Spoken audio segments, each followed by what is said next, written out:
Ayan, good morning madlang people. Alam mo, pagbili ko ng lansunis, inilagay ko lang doon sa yung aking lamesa na paglalayban. Kasi sabi kong ganun, bago ko tikman, gagawa ko muna ng video dahil sigurado ako na sobrang tamis niya. Dahil nung nakaraan din, nakabili din ako sa kanya, same person din. Kapag dumadaan siya dito na may dala siyang prutas, talagang nagdadala siya sa akin. Tingnan nyo, nalata na. Nalata yung aking mga lansunis. Ala, sayang. Sobrang tamis niya. Nilalanggam pa nga to ng itim. Ayan, oh, lata na, oh. So, pilian na lang natin siya. Ano ba yan? Naiinis ako. Pilian na lang natin siya ng ng pwede pang makain. Ayan. Sobrang tamis niya. Sobrang tamis niya. Galing daw ito ng Laguna. O, tignan mo, nalata na nga siya. O, hindi na nga. Yung malaki, tignan mo. Tanim ko kaya to. Ayan, nalata na siya. Hindi na siya maganda kainin. Natikman ko na to ng mga ilang piraso.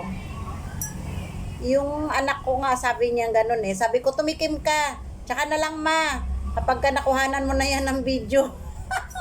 Ngayon, wala na tuloy siya matikman. Nalata na. Inalok ko siya nung pagbili ko. Sabi ko, kumuha ka na dyan. May lansunis, sabi niya. Tsaka na lang ma, kapag ka nakuhanan mo na yan ng video. Wala na. Nalata na. Super duper tamis talaga. Kuhanan lang natin siya ng ilang piraso. Wala na, hindi na sayang.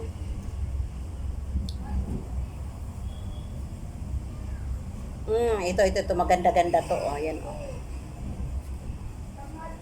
Ayan, ang sarap niya, oh.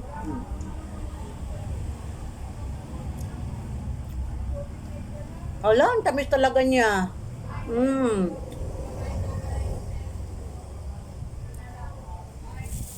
Akala ko lansunis lang galing Davao ang matamis. Ang sarap din pala galing Laguna.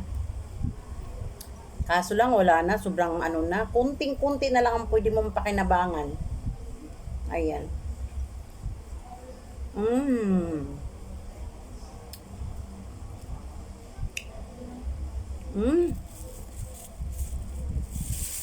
Wala na, oh. Kitang-kita nyo na, oh. Lata na siya, oh. Wala na. Siguro ito mga 3/4 pa. Wala na, ilang piraso na lang tumapakinabangan. Ilang piraso na lang. Wala na. Ilang piraso na lang. Sayang. Sobrang tamis.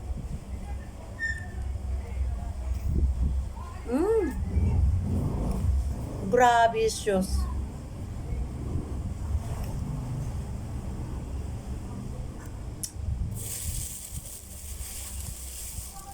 Wala na.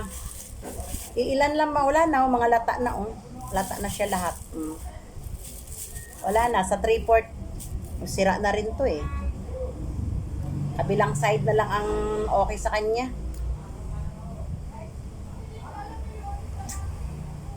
Wala, sobrang tamis talaga.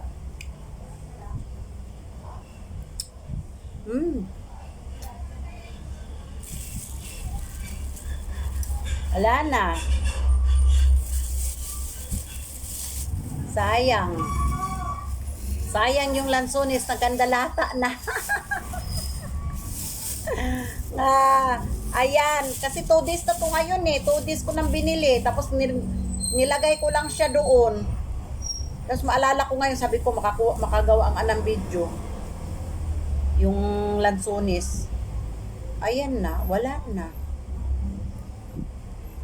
Sira na.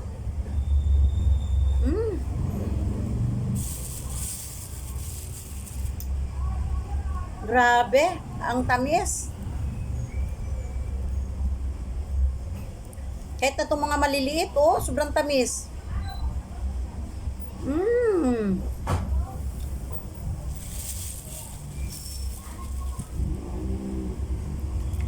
Wala na.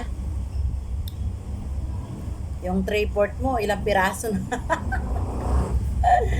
So, ayan lang mga kalungsod. At huwag nyo akong gayahin.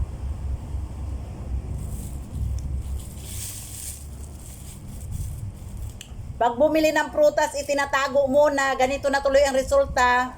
Yung 3/4 ko, 1 kilo to, pero kinain-kain ko na nung mga nakaraan. Pero konti lang kasi sabi kong ganun kuhanan ko nga ng video. Wow. Tapos na lahat. Thank you for watching and bye-bye. Akala ko nasa live ako.